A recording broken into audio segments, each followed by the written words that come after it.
Good afternoon, Jaguars, and welcome back to another live episode of MVTV. I'm Audrey Grabmeyer. And I'm Melissa Canning. In this week's episode, we will look at 2020 horoscopes, our first installment of the senior segment, another installment of what's happening now, and much more.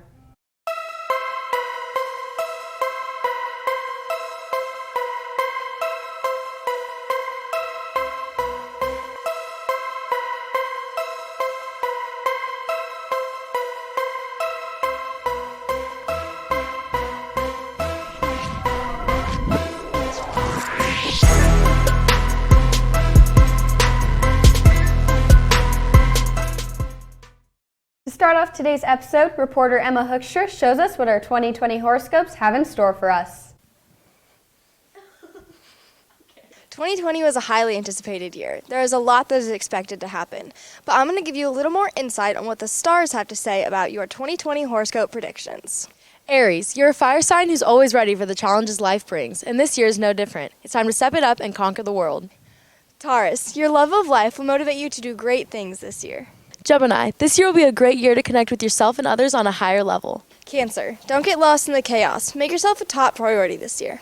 Leo, in 2020, you'll find yourself doing things more for the accomplishment rather than the sense of glory, so work hard to be the best you can be. Virgo, these past few years you've been under a lot of stress, but 2020 is the time where you can finally focus on your mind and body. Libra, as an air sign, you have a great sense of balance and fairness. These specific qualities will drive you to success this year. Scorpios, known for leading the pack. Nothing's going to shake your confidence this year. Sagittarius, you are a very imaginative soul, and this year will be all about making your dreams a reality. Capricorn, combine the old with the new to be more successful this year.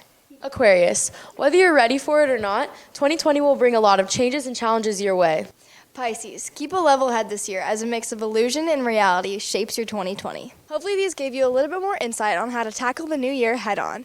This has been Emma Hoekstra And Emily Harris, reporting for MVTV.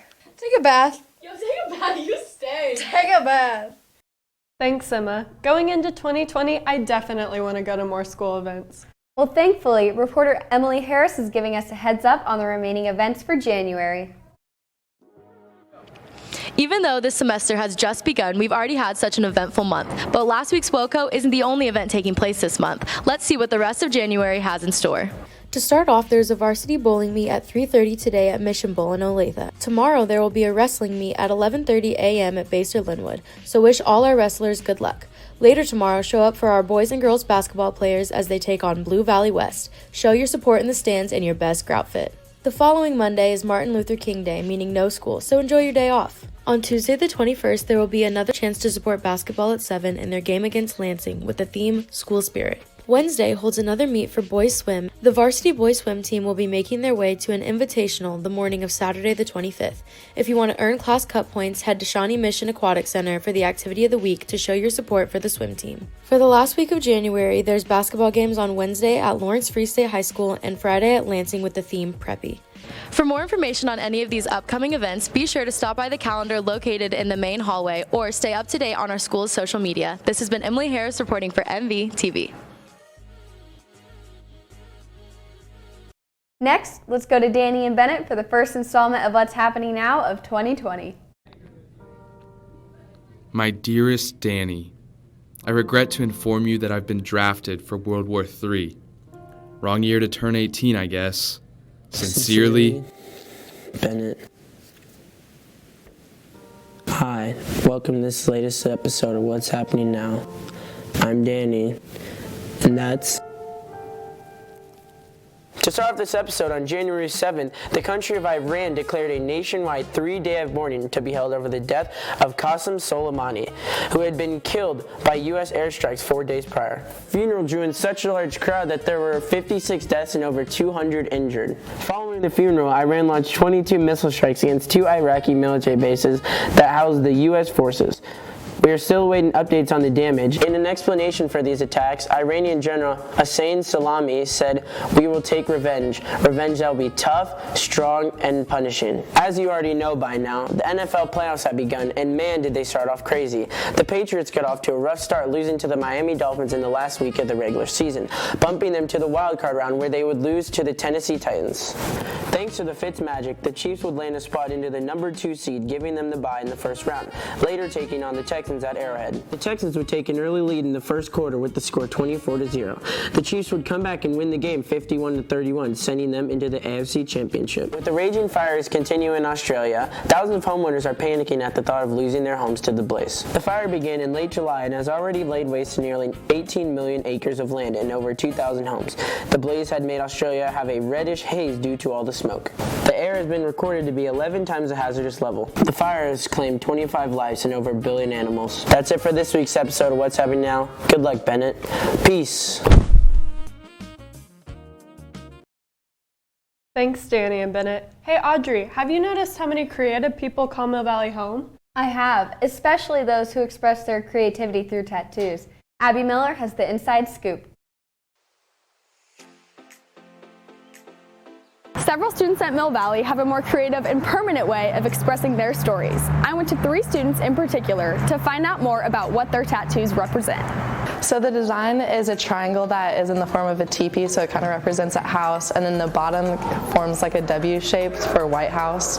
Okay, so my tattoo is up here. It is a hourglass with a dog tag with the date my grandpa passed away. I got the dog tag because he was in the Navy, and the hourglass is just like time. Okay, so it's on my right shoulder, and it's a robot with like holding 5 balloons. So my dad ended up designing this symbol, and it's supposed to like represent our family crest or symbol, so we're all like tied together all the time.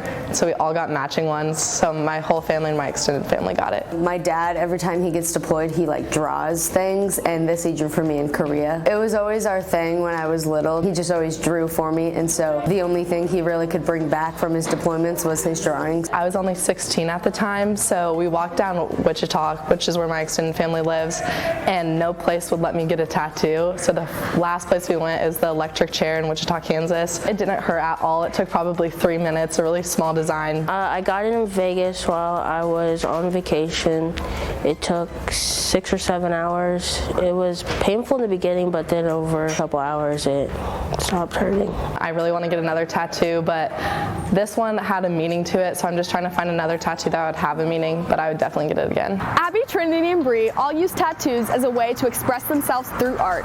Be sure to follow up with these students to see what their next design might be. This has been Abby Miller reporting. Thanks, Abby.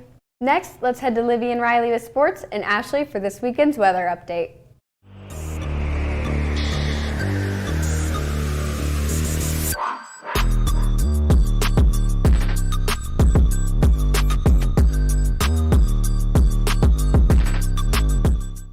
Good afternoon, Jaguars. Welcome back to another sports segment. I'm Riley Ferguson. And I'm Livy Sell. The girls basketball team played Metro Academy on January 3rd, defeating them 46-30.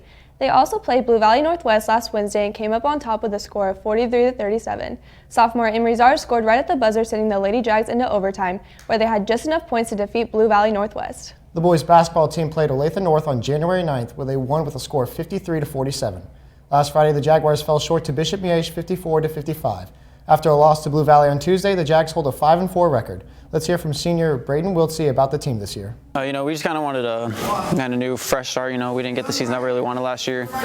So we came into the mindset, we're going to have a different attitude coming in, be a little bit more aggressive. We put in, a completely new defense, which I think was surprised a little bit a lot of teams at the beginning of the year, which gave us a little bit of an edge. And just I think our biggest thing was our team chemistry. We came in, had a lot of good games and practice during the summer, which gave us, a lot of momentum in this team going forward. And our team's chemistry is a lot better than it was last year, which helps us a ton.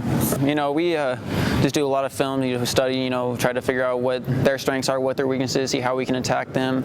Obviously we got to be at our best, so we got to, work to make sure we're as strong as we can be, but at the same time, trying to capitalize on all their weaknesses and everything we can do to beat them, Good luck to the boys and girls basketball players as they play Blue Valley West this Friday. Due to the inclement weather last weekend, the wrestling meet and derby was canceled.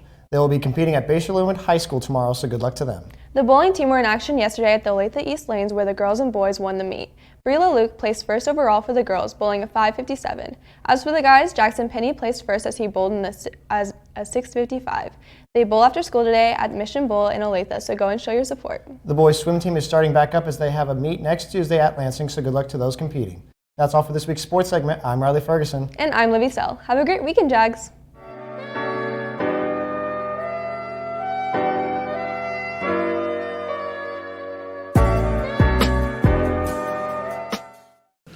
afternoon, Jaguars. This is Ashley Grega here with your weekend weather update. On Friday, there's a 100% chance of a snow and rain mixture with a high of 41 and a low of 28.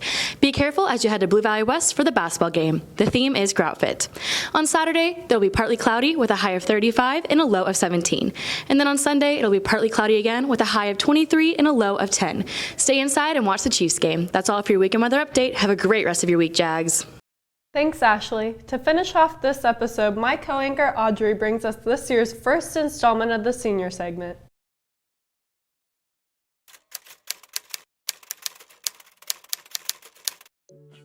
There are 17 weeks.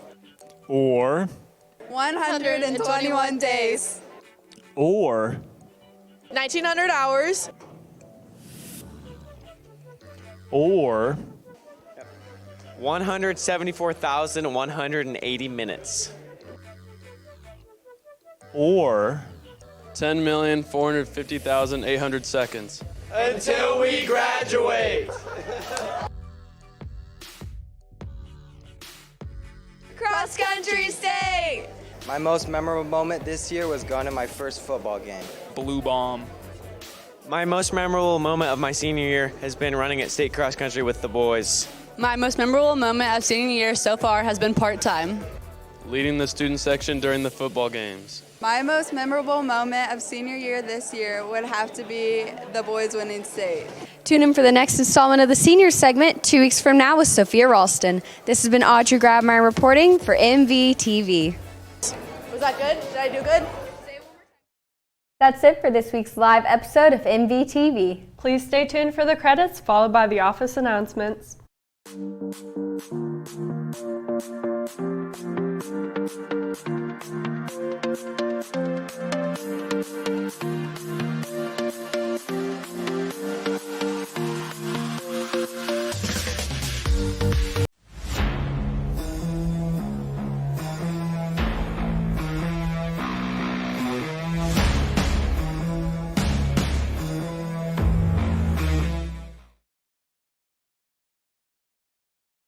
And we are back with your office announcements for January 16th, 2020. Students, while we expect to be in school tomorrow, you need to be prepared for Silver Day Friday and Blue Day Tuesday. Be sure to take home the materials you need to be ready for your classes tomorrow and Tuesday. To receive a refund for your WOCO dance ticket, bring your ticket to GL 102 during seminar this week. National Art Honor Society members, we will be meeting today 3 p.m. in C118 to recreate Harry Potter-inspired wands. See you there. There will be a track meeting today in the Senior Cafe after MVTV for all athletes interested in track and field this season. The Spring Driver's Ed forms are now available in the office. The classes will start the week of January 22nd, 2020. Classes meet Monday and Wednesday, 3 to 4:30 p.m. The cost is $225. Auditions for the Spring Play, A Midsummer Night's Dream, will be the week of January 21st. You must sign up for a specific audition time. Sign-up sheets and audition information are posted outside of the drama classroom, which is room C130. Please see Mr. Copeland if you have any questions. Tomorrow night, the Johnson County Library presents a conversation with author Elizabeth Acevo at the Lenexa City Center Library. Come listen to her discuss what motivates her to write and the process of finding her voice. The event starts at 7 p.m. Voter registration is available to students Tuesday the 21st through Friday the 24th in the Senior Cafe during lunch. Anyone who will be 18 by the election is eligible to vote, even if they are currently 17. Come register. Detentions today are in room B134. Thanks for watching. Enjoy the rest of your day. And remember, we are Mill Valley.